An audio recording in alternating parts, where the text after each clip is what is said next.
আত্মসংযমের মাস হিসাবে, সিয়াম সাধনার মাস হিসাবে আমাদেরকে তাকওয়াবান বান্দা হিসাবে তৈরি করার জন্য, যাতে করে আমরা আল্লাহ তাআলার প্রিয় বান্দা হিসাবে গড়ে উঠতে পারি। এই মাসটি হচ্ছে পরিবর্তনের মাস। অর্থাৎ আমার কাছে যদি কোনো গুনাহের অভ্যাস থাকে, আমার কাছে যদি কোনো মিথ্যা বলার অভ্যাস থাকে, পরনিন্দা করার অভ্যাস থাকে, গীবত করার অভ্যাস থাকে, আরো যত খারাপ কাজ আছে, এই সমস্ত কাজকে পরিত্যাগ করে নিজেকে পরিবর্তনের মাসে হচ্ছে এই সিয়াম সাধনার মাস। যদিও আমরা রমজানুল করিমকে ইবাদত হিসাবে নিলে হবে না, এটাকে নিজেদেরকে পরিবর্তনের একটা মাস হিসাবে নিজেদেরকে তৈরি, বলতে গেলে এই মাসটাকে আল্লাহ তাআলা আমাদেরকে ট্রেন করছে, যে রমজান আমাদেরকে শিক্ষা দিচ্ছে বারবার, ক্ষুধার নাম, পিপাসার কষ্ট পাওয়ার নাম রমজান নয়। মূলত রমজান হচ্ছে নিজেকে পরিবর্তন করার মাস। এই পরিবর্তনের মাসে আজ আমাদের কাছ থেকে রহমতের শেষ সময় চলে যাচ্ছে। এই যে কয়েকটি রমজান গিয়েছে, আসলে আমরা কতটা নিজেদেরকে পরিবর্তন করতে পেরেছি? আমাদেরকে আল্লাহ তাআলা যেই জন্য রমজানুল করিম দিয়েছে, আসলে কি আমরা সেই রমজানুল করিমকে যে ভাবার্থ, সেটাকে আমরা কি এখন নিজেদের মধ্যে প্রকাশ করতে কি পেরেছি? আল্লাহ তাআলা সেজন্য সূরা বাকারার 183 নম্বর আয়াতের মধ্যে বলছেন, ইয়া আইয়ুহাল্লাযীনা আমানু, হে ঈমানদারগণ। আল্লাহ সরাসরি ইয়া আইয়ুহান নাস বলেন নাই, আল্লাহ সরাসরি আমাদেরকে বান্দা বলেন নাই, সরাসরি আমাদেরকে বলেছেন ঈমানদারগণ। ইমাম ইবনে কাসির রাহমাতুল্লাহ আলাইহি বলছেন, যখন আল্লাহ হে ঈমানদারগণ বলে বান্দাদেরকে সম্বোধন করলেন, তখন বুঝতে হবে এরপর যে নির্দেশনা আসবে তা অত্যন্ত আমাদের জন্য গুরুত্বপূর্ণ। যেহেতু তোমরা ঈমান এনেছো, তাই তোমাদের উপর এই দায়িত্ব। এরপর আমার আল্লাহ বলছেন, কুতিবা আলাইকুমুস সিয়াম, তোমাদের উপর রোজা ফরজ করা হয়েছে। কুতিবা এখানে তাফসীরগণ লিখছেন, কুতিবা শব্দের অর্থ এসেছে লিখে দেওয়া হয়েছে, ফরজ করা হয়েছে। রোজা শুধু আমাদের জন্য নয়, হযরত আদম আলাইহিস সালাম থেকে ঈসা রূহুল্লাহ পর্যন্ত যতগুলো নবী রাসূলগণ এসেছেন, প্রত্যেক নবী রাসূলগণকে এই রোজা রাখতে হয়েছে। রোজা শুধু পিপাসা নয়, এটি পূর্ণ একটা ইবাদত, যেটি শরীর অংশ নেয়, যেখানে আত্মা অংশ নেয়, আমাদের যে কাল সেটা অংশ নেয় এই রোজার মধ্যে। তাই ইমাম কুরতুবী রাহমাতুল্লাহ আলাইহি বলছেন, রোজা এমন একটি ইবাদত যা আল্লাহ এবং বান্দার মাঝে গোপন একটা সম্পর্ক তৈরি করে ফেলে। কারণ মানুষ নামাজ পড়লে দেখতে পারে, রোজা যদি কেউ রাখে, এই রোজাকে কেউ ভাঙলো নাকি ভাঙলো না সেটা কিন্তু মানুষ দেখতে পারে না। তাই এই রমজানুল করিমের মাধ্যমে বান্দার সাথে, আমার আল্লাহর সাথে একটা গভীর সম্পর্ক তৈরি হয়ে যায়। কামা কুতিবা আলাল্লাযীনা মিন ক্বাবলিকুম, তোমাদের পূর্ববর্তীদের উপর রোজা ফরজ করা হয়েছিল। এটি নতুন কোনো কষ্ট নয়, এটি পূর্ববর্তী নবী রাসূল যারা ছিলেন তাদের উপরও এই কষ্ট হয়েছিল। এরপর আল্লাহ বলছেন, যদি তোমরা এই কষ্টটুকু করো, এই স্যাক্রিফাইসটা করো, তাহলে লাআল্লাকুম তাত্তাকুন, তোমাদেরকে আমি এটা দিয়েছি যাতে তোমরা তাকওয়া অর্জন করতে পারো। এই আয়াতের লক্ষ্য হচ্ছে তাকওয়া। তাকওয়া মানে কি? আল্লাহর ভয়। আল্লাহর অনুপস্থিতির অনুভূতি, আল্লাহ যে একজন আছে। আমরা সবাই এই যে সাহারির পর থেকে ইফতার পর্যন্ত সমস্ত রকমের খাবার, এই যে পানির পিপাসা লাগছে, বারবার আমাদের ক্ষুধা লাগছে, কিন্তু আমরা কেউ দেখবে না, যদিও আমরা গোপনও খেয়ে ফেলি, পান করে ফেলি, কিন্তু এই জন্য পান করছি না, এই জন্য আহার করছি না, কারণ আল্লাহ তাআলা দেখবে। এই জিনিসটা হচ্ছে তাকওয়া। এই তাকওয়াটা শুধু আমরা রমজানের মধ্যে নয়, এটা যদি আমরা নিজেদের দৈনন্দিন জীবনের মাঝে ব্যবহার করতে পারি, তাহলে আমরা পূর্ণাঙ্গ মুত্তাকি বান্দা হিসাবে গড়ে উঠতে পারব। তো হাদিস শরীফ এসেছে ইবনে মাজাহ 1745 নম্বর।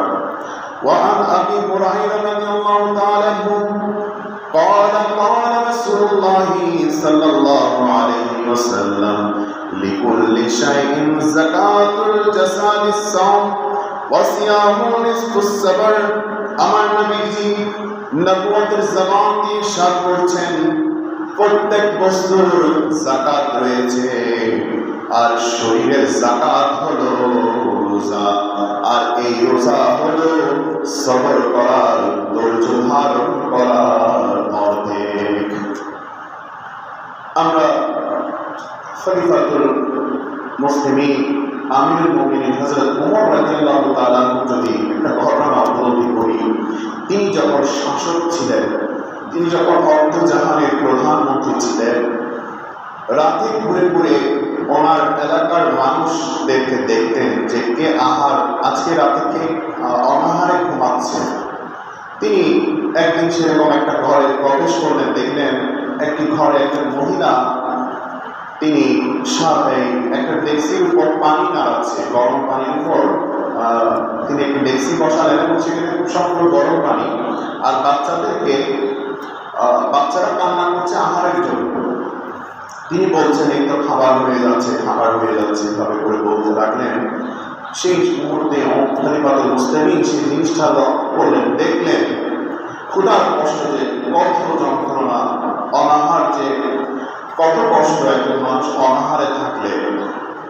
তিনি কি করলেন, বাইতুল মাল থেকে গম এনে দিলেন এবং সেই ঘরে রুটি বানিয়ে সেই বাচ্চাগুলোকে আহার করালেন। তো এই যে বিষয়, তখন উনি যখন নিজের মাথার উপর করে বস্তা নিয়ে আসতে গেলেন, তখন সাহাবারা বলছে, খলিফাতুল মুসলিমিন আমিরুল মুমিনিন, আপনি কেন এই কষ্ট করতে যাচ্ছেন? তখন তিনি বললেন, আমি যে এই কাজটি করছি, এটি কবরের প্রথম রাতে আমাকে, আমার আত্মাকে শান্তি দেবে। সুবহানাল্লাহ।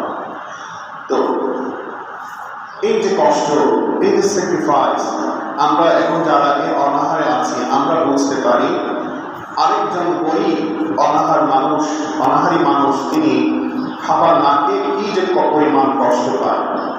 তাই এই যে ধৈর্য ধারণ আমরা করবো ইনশাআল্লাহ। এই রমজান আমাদেরকে মানবিক মানুষ হিসাবে গড়ে তোলে।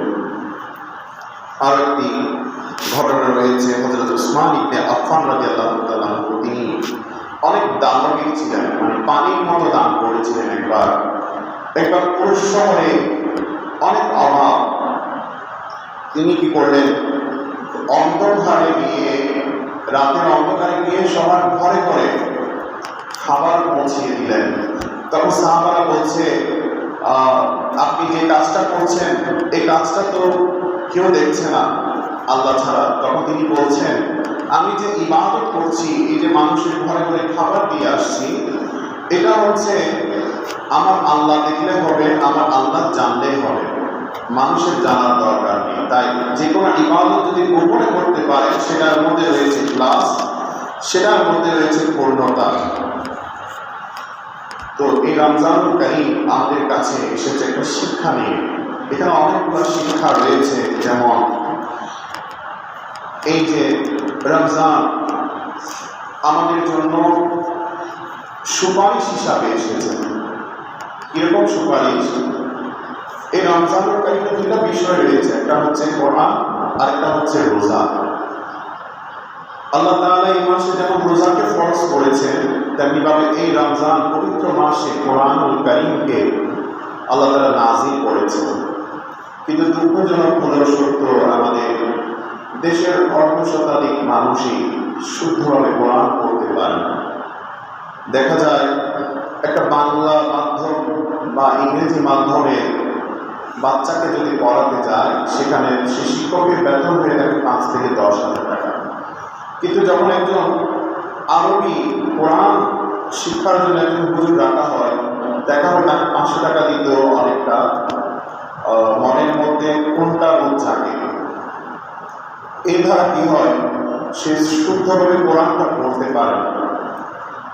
তাই আমাদের উচিত আপনার সন্তানকে যখন একজন ভালো আলেম দিয়ে, মসজিদের ইমাম দিয়ে আপনি যখন পবিত্র কোরআনুল কারীমটাকে শিক্ষা দিবেন, তখন সে শুদ্ধভাবে কোরআনটা শিখতে পারবে।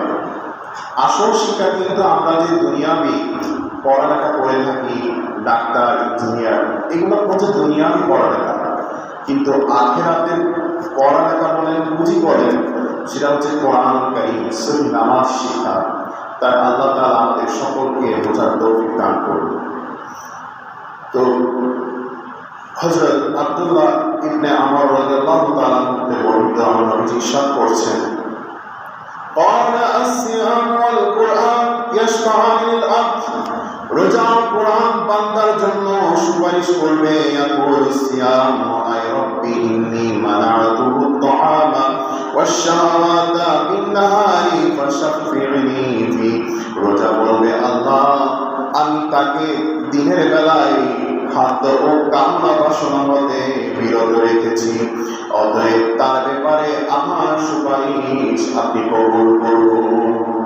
এরপর আমার নবীজি বলছেন, ওয়ায়াকুলুল কুরআনু মানাতুহুন নাওমা বিল-লাইলি ফাশফি'নি ফীহি ফায়ুশাফফান। আর কোরআন বলবে, আমি তাকে রাতের বেলায় ঘুম যেতে দিইনি, অর্থাৎ সারা রাত তাকে কোরআনুল কারীম পড়তে ব্যস্ত রেখেছি, অতএব আল্লাহ আপনি তার ব্যাপারে আমার সুপারিশ কবুল করুন।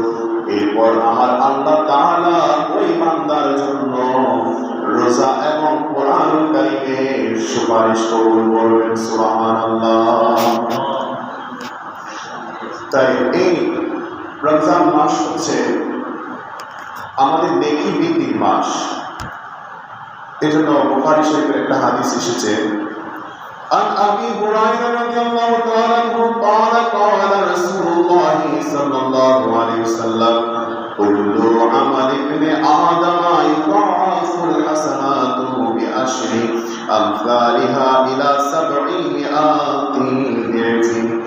আবু হুরায়রা রাদিয়াল্লাহু তাআলা বলেন, তিনি বলেন, আমার নবীজি নবুয়তের জওয়ান ইরশাদ করছেন, আদম সন্তানের প্রতিটি নেক আমল 10 গুণ হতে 700 গুণ পর্যন্ত বাড়ানো হয়ে থাকে। قال الله تعالى إلا الصوم فإنه لي وأنا أجزي به يدع شهواته وطعامه من أجلي। আমার আল্লাহ বলছেন, রোজা হচ্ছে এর থেকে ব্যতিক্রম। কেন? কারণ রোজা একমাত্র আমি আল্লাহর সন্তুষ্টির জন্য রাখা হয়, আর আমি এই রমজানুল কারীমের রোজার প্রতিদান দিয়ে থাকব। বান্দা আমাকে রাজি করানোর জন্য তার সমস্ত কামনা বাসনা, সমস্ত খাবার থেকে নিজেকে বিরত রেখেছেন। সুবহানাল্লাহ। এই রমজানুল কারীম আমরা যে একদম নিজেকে উপবাস রেখেছি, সমস্ত খাবার থেকে বিরত থেকেছি, এটা একমাত্র আল্লাহ তাআলার সন্তুষ্টির জন্য। তো এই রমজানুল কারীমে সবচেয়ে বড় বিষয় হচ্ছে, একজন মানুষ যদি একটা ভালো কাজ করে থাকে, তাহলে আল্লাহ তাআলা 70টি নেকি দিয়ে থাকে। আবার আল্লাহ তাআলা চাইলে 700 গুণ, অর্থাৎ সে ভালো কাজের জন্য 700 গুণ পর্যন্ত সওয়াব দিয়ে থাকেন। তো এই রমজানুল কারীমে আমরা চাইলে আমাদের যে মধ্যে যে প্রবৃত্তি রয়েছে, আত্মা রয়েছে, এই আত্মাকে প্রশস্ত করব। আমাদের যেমন ধর্মীয় উপাসনালয় যেগুলো রয়েছে, আমরা চেষ্টা করব এগুলো সংস্কারের জন্য নিজেদের মধ্য থেকে কাজ করব, সেগুলোকে আর্থিকভাবে সহায়তা করবো। যেমন একটা হাদিস শরীফ আছে, মান বানা লিল্লাহি মাসজিদান বানাল্লাহু লাহু বিহি বাইতান ফিল জান্নাহ, যে ব্যক্তি আল্লাহর উদ্দেশ্যে মসজিদ নির্মাণ অংশ নেয়, আল্লাহ তার জন্য জান্নাতের মধ্যে একটা ঘর নির্মাণ করে দেবেন। সুবহানাল্লাহ। অর্থাৎ আমরা কি সবার মধ্যে কি সামর্থ্য আছে যে একটা মসজিদ নির্মাণ করার? কিন্তু সবার মধ্যেই সামর্থ্য নেই। কিন্তু যদি আমরা একটি ইটের সমপরিমাণ যদি মসজিদে অর্থ দিয়ে থাকি, দান করে থাকি, তাহলে মসজিদ নির্মাণের যে সওয়াব, সে সওয়াবটুকু আমরা পেয়ে থাকি। সুবহানাল্লাহ। এবং আমাদের জন্য জান্নাতে একটি ঘর নির্মাণ করা হবে। তাই আমরা রমজানুল কারীমে বেশি বেশি মুক্ত হস্তে ধর্মীয় যে উপাসনালয়গুলো রয়েছে, আমরা সেগুলোতে পরিপূর্ণ দান করব, সহায়তা করব এবং অন্যকেও এই কাজে অংশগ্রহণ করাবো যে আপনিও দান করুন। এই জায়গায় আমরা কত অর্থ, কত পরিমাণ বিভিন্ন জায়গায় খরচ করে ফেলি, কিন্তু মসজিদে যদি আমরা সে অর্থটুকু দিয়ে থাকি, তাহলে আল্লাহ তাআলা খুশি হলো। আর এই রমজানুল কারীম যেহেতু আছে, আমাদের ইখলাসের সাথে যদি আমরা সে অর্থটুকু দিয়ে থাকি, হয়তো আল্লাহ তাআলা সে দান আমাদের কবুল করবে, যদি আমাদের নিয়ম ঠিক থাকে। তো আমি আরেকটা সর্বশেষ ঘটনা শেষ করে দিচ্ছি। আমরা যে রোজা রাখছি, এই 1400 বছর আগে যে বিধান আল্লাহ তাআলা আমাদেরকে দিয়েছেন সেটা হচ্ছে রোজা। বর্তমান বিজ্ঞান বলছে এটাকে ইন্টারমিটেন্ট ফাস্টিং, অর্থাৎ ডিটক্সিফিকেশন। দীর্ঘ সময় না খেয়ে থাকলে শরীরের ভিতর জমে থাকা টক্সিন পরিষ্কার করে। অর্থাৎ এই টক্সিনটা কি? টক্সিনটা হচ্ছে আমরা যে ভাজা পোড়া খেয়ে থাকি, কেমিক্যাল যুক্ত খাবার খেয়ে থাকি, বিভিন্ন বাসি খাবার খেয়ে থাকি, সেই খাবারের যে বিষক্রিয়া সেটা আমাদের শরীরের মধ্যে জমে থাকে। আর এই টক্সিন দ্বারা মানুষের যেমন ক্ষতি হয়, শরীরকে খুব দ্রুত দুর্বল করে ফেলে এবং রক্তের চাপ বাড়ায়, ডায়াবেটিস, তারপর শরীরের ত্বক নষ্ট করে ফেলে। সবচেয়ে বড় যে বিষয় সেটা হচ্ছে মানসিক অস্থিরতা তৈরি করে এবং মানুষের লিভার নষ্ট করে ফেলে। তাই মানুষ না খেয়ে থাকলে বিশেষ একটা প্রক্রিয়া চালু হয়, সেটার নাম হচ্ছে অটোফেজি। এই অটোফেজি নিয়ে গবেষণা করে জাপানের একজন বিজ্ঞানী, তিনি নোবেল পুরস্কার পর্যন্ত পেয়েছেন এই রোজাকে গবেষণা করে। তো এই অটোফেজি কি করে মানুষের এই যে দীর্ঘ সময় আমরা যে না খেয়ে থাকি, এই টক্সিন মানুষের ভিতর যে পচা খাবার, যে শরীরের ভিতর যে কোষগুলো নষ্ট করে ফেলে, সেগুলো পরিষ্কার করে দেবে, অর্থাৎ ঝাড়ু দিয়ে দেবে মানুষকে, মানুষের রোগকে, নিরোগের মধ্যে মানুষের যে রোগ আছে সেই রোগটাকে পরিষ্কার করে ফেলে, তাদেরকে সুস্থ করে তোলে। সুবহানাল্লাহ। এই রমজান যে 1400 বছর আগে কোনো বিজ্ঞান ছিল না, কোনো গবেষণা কেন্দ্র ছিল না, কিন্তু দেখেন এই বিজ্ঞান আমাদেরকে বর্তমান বিজ্ঞানের যে আধুনিকতা, বিজ্ঞানের গবেষণার কারণে আমরা হয়তো বুঝতে পেরেছি রমজানের এই গুরুত্ব, কিন্তু 1400 বছর আগে আমার নবীজি এই বিষয় সম্পর্কে জানতেন এবং সেজন্য আমাদেরকে রোজা রাখার প্রতি বেশি বেশি গুরুত্ব দিয়েছেন। তাই আমরা এই রোজা রাখবো, কিন্তু বিষয়টা হচ্ছে টক্সিন যেমন শরীরের ময়লা পরিষ্কার করে, আমাদের হৃদয়ের কিন্তু টক্সিন আছে, যে অন্তরের যে হিংসা, অন্তরে যে কলুষতা, এগুলো যেন আমরা দূর করতে পারি এই রমজানুল কারীমের মাধ্যমে। তো আমি ছোট্ট একটা বাক্য বলে শেষ করে দিচ্ছি। রমজানের শেষ দশকের একদিকে সূর্য ডুবে যাচ্ছে, আকাশের লাল আভা, সারাদিন কাল ক্লান্ত শরীর তৃষ্ণায় গলা ফুরিয়ে যাচ্ছে। একজন লোক মসজিদের বারান্দায় এসে বসলেন। সে মানুষটি হতে পারে কোনো দিনমজুর কিংবা রিক্সা চালক কিংবা কোনো মাদ্রাসার খাদেমও হতে পারে। ওই লোকটি মসজিদের পাশে এসে বসলেন। দিনভর তিনি প্রচুর পরিমাণ পরিশ্রম করেছেন রোদের মধ্যে। অনেক মানুষ তাকে খাবার অফার করেছে, পানি অফার করেছে, কিন্তু সে পান করলো না, নিল না। সে উল্টো মানুষকে বলল, আমি রোজাদার, আমি এগুলা খেতে পারবো না। সে মসজিদের বারান্দায় এসে বসে থাকলো এবং তার পাশে সে বসলো, তার সামনে দুটো খেজুর, একটু অল্প পানি। তার পাশে আরেকজন মানুষ এসে বসলো, তিনি অনেক বড় ধনী ব্যবসায়ী, তার সামনে রয়েছে শরবত, ফলমূল আর অনেক দামি দামি খাবার। যখন শুধু একমাত্র অপেক্ষায় থাকলো ইফতারের কখন আজান দিবে, কখন ইফতার করবে। সেই মুহূর্তের জন্য ধনী গরিব সবাই একাকার, শুধু একটা এলানের জন্য যে একসাথে ইফতার করবে।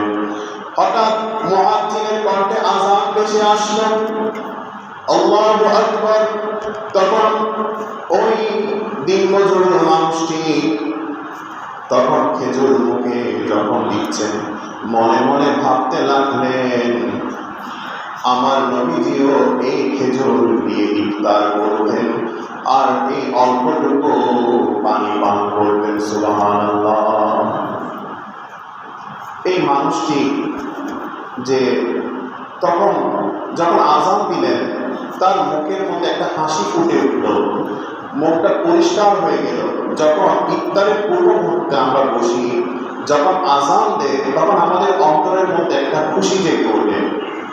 এই খুশিটুকু আসলে আমরা যদি 5 তারকা হোটেলে কোনো খাবার গ্রহণ করেও থাকি না, আমাদের মধ্যে এই খুশি আসবে না।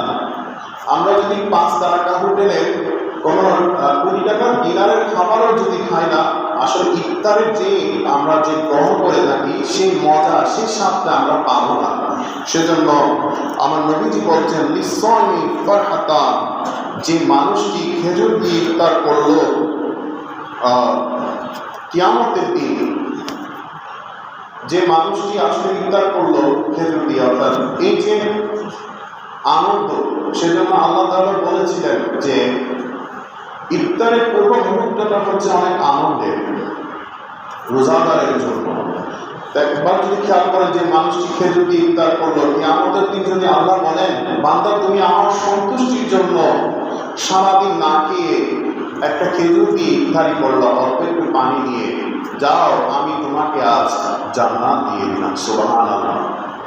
তাই আসলে আমরা এই রমজানে তাকওয়ার সাথে রমজানের রোজা আদায় করব এবং নিজেদেরকে আত্মসংযমে গড়ে তুলব। আমাদের আর সামনে বেশি রমজান নেই, আসলে দেখতে দেখতেই রমজানের দশক পার হয়ে যাচ্ছে রহমতে। এই রহমতের 10 দিন আসলে আমরা কে নিজেদের গোনা থেকে নিজের গোনাকে ক্ষমা চেয়ে নিতে পেরেছি আল্লাহ আমরা জানি না। তো আমরা নিজেদের কৃতকর্মের জন্য, নিজেদের পূর্বের গোনার জন্য আল্লাহর কাছে বেশি বেশি ক্ষমা চাইব এবং নিজেদেরকে তাকওয়াবান বান্দা হিসেবে গড়ে তুলব। আল্লাহ তাআলা সবাইকে কবুল করুন। আমিন। ওয়া মা আলাইনা ইল্লাল বালাগ। আসসালামু আলাইকুম ওয়া রাহমাতুল্লাহ।